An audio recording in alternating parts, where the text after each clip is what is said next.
कार्तिक पूर्णिमा की कथा। पौराणिक कथा के मुताबिक तारकासुर नाम का एक राक्षस था। उसके 3 पुत्र थे, तारकक्ष, कमलाकक्ष कमलाक्ष और विदुमाली।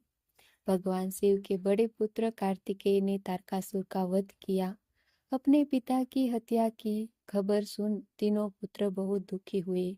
तीनों ने मिलकर ब्रह्मा जी से वरदान मांगने के लिए घोर तपस्या की। ब्रह्मा जी तीनों की तपस्या से प्रसन्न हुए और बोले कि मांगो, क्या वरदान मांगना चाहते हो।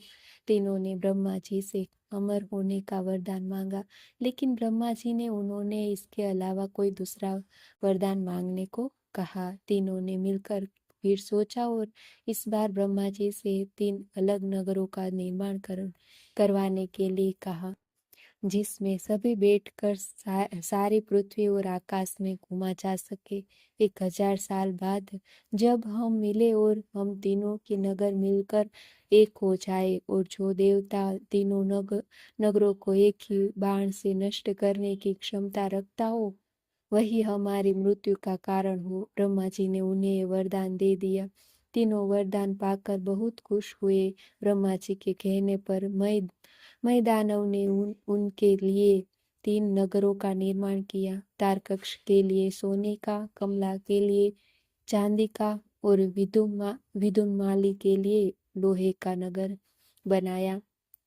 तीनों ने मिलकर तीनों लोकों पर अपना अधिकार जमा लिया। इंद्र देवता इन तीनों राक्षसों से भयभीत हुए और भगवान शंकर की शरण में गए।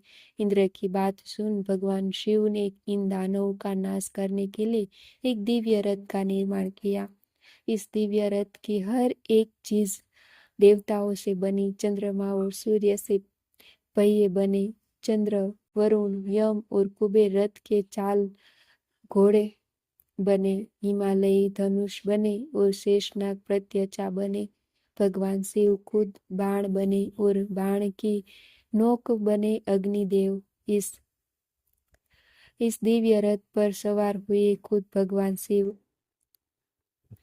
भगवानों से बने इस रथ और तीनों भाइयों के बीच भयंकर युद्ध हुआ। जैसे ही ये तीनों रथ एक सिद्ध में आए, भगवान शिव ने बाण छोड़ तीनों का नाश कर दिया। इस वध के बाद भगवान शिव को त्रिपुरारी कहा जाने लगा।